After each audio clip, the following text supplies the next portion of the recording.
Live from Fargo and serving you on TV, online, and on the go. This is Valley News Live at 10. We're getting little breaks from the snow here and there, but it's not done yet. We've still got a ways to go before we're in the clear, meaning roads and highways will still be slick well into Saturday. Let's go straight to Hutch to find out what's happening overnight and when we wake up. Hutch? Andrea, Mike, hello everyone. I got to tell you that we definitely underestimated the potential with this storm for some areas, as we're already getting some snow reports in. Now there is a break taking place for some here in the Southern Valley. A chance to clean up, road crews getting the first wave off. Reports around the region, 3 to 4 in the Fargo-Moorhead area, Park Rapids 3.8. But look at Ellendale, 8 inches, Gwinner 6.5, Oaks 6 inches, and Kindred and Sabin all at 5 inches. And look what's coming our way. Another redevelopment of snow south of Ellendale and south and west of Sisseton is going to push through those same areas and top it off with another 2 to 4 inches here as we go through the overnight. Now, things are just getting started in Grand Forks with close to 1/2 inch of snow, but what you see coming your way will produce 1 to 3 inches. Road conditions are very difficult down in southern parts of North Dakota. And the National Weather Service has now issued a winter storm warning for the far southeastern corner of North Dakota and the Wilkin County area, and also the Lemoore and Dickey counties, and I think Clay County will see substantial amounts of snow. It's going to continue through the overnight hours all the way till about 2 to 3 in the morning before it clears off to the west. Here's Hutch's updated forecast. No computer model doing well with this, so I got my Crayolas out, guys, and put this together for you. 6 to 10 inches total with isolated 1-foot totals in southeast North Dakota. Many in Fargo, Bemidji, Detroit Lake seeing 3 to 6. Grand Forks 2 to 4 with some isolated 5, maybe 6 inch totals for your area. Lower amounts to the north and to the west. That's the way it's looking right now. It's a lot of shovel trouble. I have details on the hour-by-hour forecast here in just a moment. Okay, thanks, Hutch. And before you head out the door this weekend, download the Valley News Live Storm Team Weather app. You'll get the latest weather headlines so that you can plan your day. All you have to do is search VNL Weather in your app store. With that snow continuing to fall, big flakes, drivers are facing a difficult time on the road. A no travel alert is still under effect for the eastern part of the state. And for those in the Ashley, Wahpeton surrounding areas, you're under a no travel advisory due to near whiteout conditions. Here in the metro, crews are working to keep streets clear, but as Valley News Team's Callie Hubbard explains, not all roads will be plowed right away. Callie, how's it looking out there?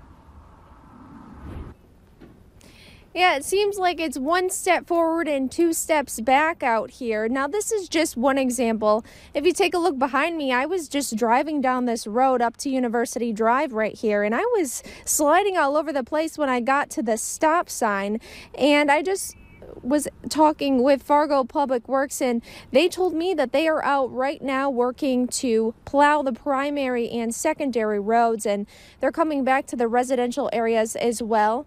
They said that it should take until Sunday where they go back down those roads to make sure that they're opening up and not so narrow. But make sure that you are being safe if you are on the roads tonight and giving yourself extra time for travel. I'm going to set it back over to you guys in the studio, reporting live in Fargo. Callie Hubbard, Valley News Live. All right, thanks, Callie. As the snow keeps falling, roads in the valley keep getting narrower, and it's causing huge headaches, not only for drivers and city crews, but those tow truck drivers that Callie mentioned. One driver with MTW Towing tells us they've been towing 35 to 40 cars every week for the past month and a half, saying there really isn't any room left in their impound lots. They say many of their calls have come from the city and police departments to tow cars parked on those narrow streets that need to be cleaned, but can't be until the vehicle is gone.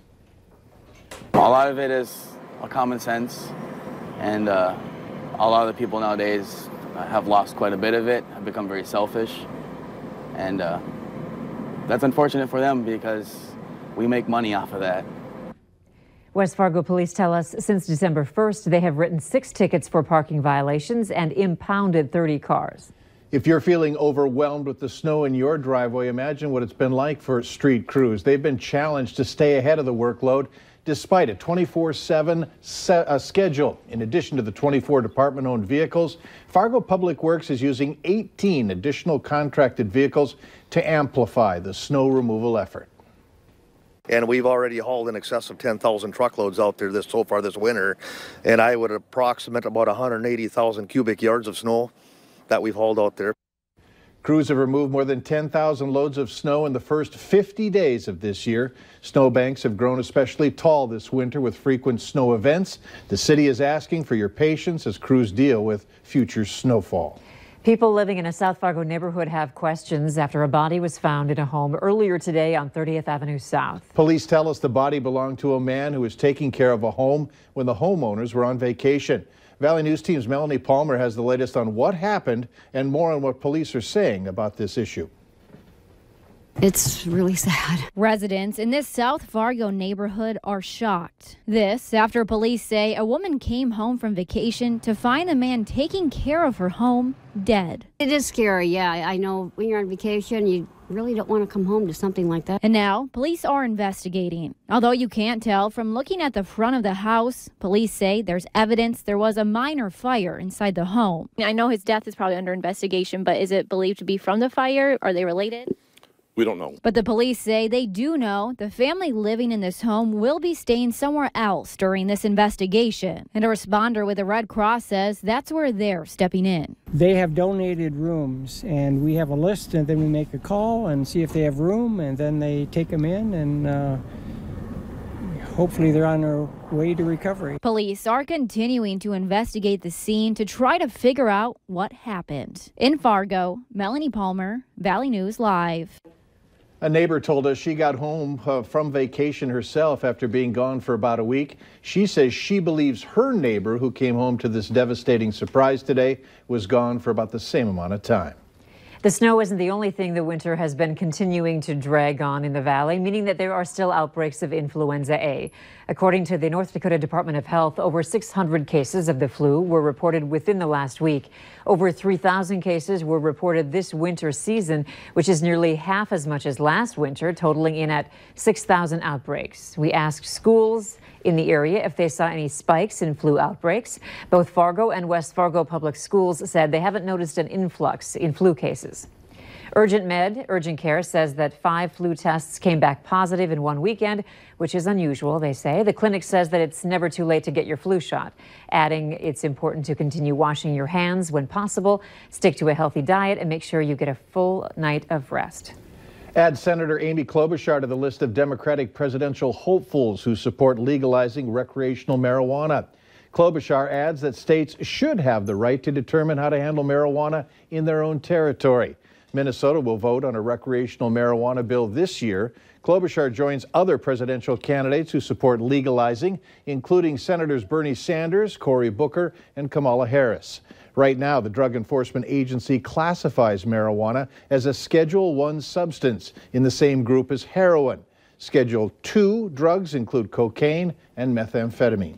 Minnesota lawmakers are debating a plan by Governor Tim Walz to raise the gas tax by 20 cents to fix roads, which could mean higher gas prices across the state line.